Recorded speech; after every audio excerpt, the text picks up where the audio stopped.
अब सवाल यह है कि सचिन पायलट के पास विकल्प क्या है। अब सचिन पायलट क्या करेंगे? उनके पास दो सबसे अच्छे विकल्प हैं।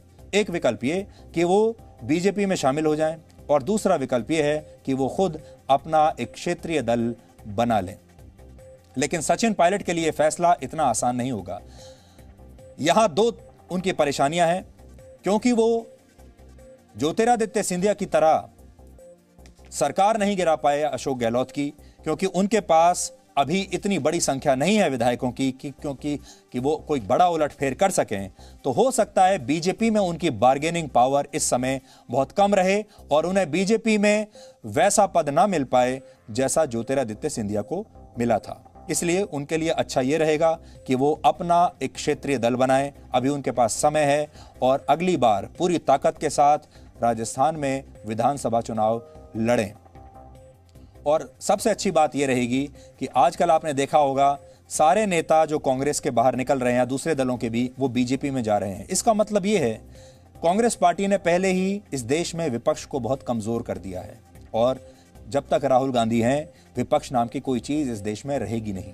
इसलिए सचिन पायलट जैसे लोगों के लिए बहुत जरूरी है, उनके जैसे ईमानदार और उनके जैसे युवा लोगों के लिए, नेताओं के लिए जरूरी है कि वो बीजेपी में शामिल ना होकर अपनी पार्टी बनाएं और एक अच्छे विपक्ष की भूमिका निभाएं और उनके जरिए इस देश में एक सशक्त विपक्ष उभर कर सामने आए। यानी जो जिम्मेदारी राहुल गांधी नहीं निभा पा रहे हैं एक सशक्त विपक्ष का, वो जिम्मेदारी सचिन पायलट जैसे नेता कर सकते हैं। हालांकि ज्योतिरादित्य सिंधिया ने यह रास्ता नहीं चुना, उन्होंने आसान रास्ता चुन लिया और वो सिर्फ एक राज्यसभा सीट के लिए बीजेपी में चले गए। लेकिन ऐसे लोगों को अपनी पार्टी बनानी चाहिए थी और एक शानदार मजबूत विपक्ष खड़ा करना चाहिए था। सचिन पायलट गुर्जर समुदाय से आते हैं और वो मूल रूप से राजस्थान के नहीं हैं बल्कि उत्तर प्रदेश में गाजियाबाद के हैं। राजस्थान में गुर्जर वोट बैंक की हिस्सेदारी करीब 5% है, जबकि राजस्थान की राजनीति मूल रूप से जाट वोट बैंक पर आधारित रहती है, क्योंकि राजस्थान में जाट वोटरों की संख्या करीब 10% है। इसलिए सचिन पायलट के लिए ये राह भी आसान नहीं होगी। अगर वो ये सोचते हैं कि वो सिर्फ एक समुदाय के नेता बनकर आगे बढ़ पाएंगे तो मुश्किल होगा। वो एक समुदाय के नेता बनकर आगे नहीं जा सकते, उन्हें बहुत सारे समुदायों का नेता बनना पड़ेगा, उन्हें देश का नेता बनना पड़ेगा, उन्हें युवाओं का नेता बनना होगा, किसानों का नेता बनना होगा, पिछड़ों का नेता बनना होगा और तब कहीं जाकर वो एक बड़े नेता के रूप में अपने आप को स्थापित कर पाएंगे। इसके लिए उन्हें खुद को राजस्थान की नब्ज पहचानने वाला नेता साबित करना होगा, किसानों का नेता बनना होगा और हो सके तो राजस्थान की सीमाओं से बाहर भी निकलना होगा।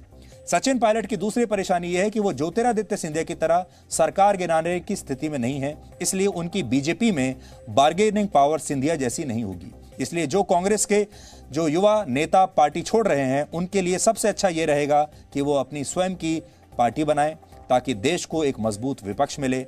एक पार्टी छोड़कर दूसरी पार्टी में जाना बहुत आसान रास्ता है, अपने पुराने बयानों को भूल जाना बहुत आसान रास्ता है, अपनी विचारधारा को भूल जाना बहुत आसान रास्ता है।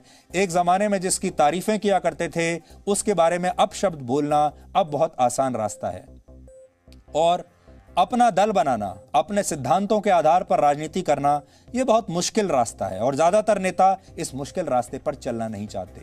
लेकिन सचिन से हमारी ये उम्मीद होगी, देश की भी उम्मीद होगी सचिन पायलट से, कि वो आसान नहीं मुश्किल रास्ता अपनाएं और अपनी पार्टी बनाएं और उस मुश्किल रास्ते पर चलते हुए, लंबे रास्ते पर चलते हुए, क्योंकि यह रास्ता मुश्किल भी होगा, लंबा भी होगा, समय तो लगेगा, लेकिन उन्हें इसके नतीजे जरूर मिलेंगे।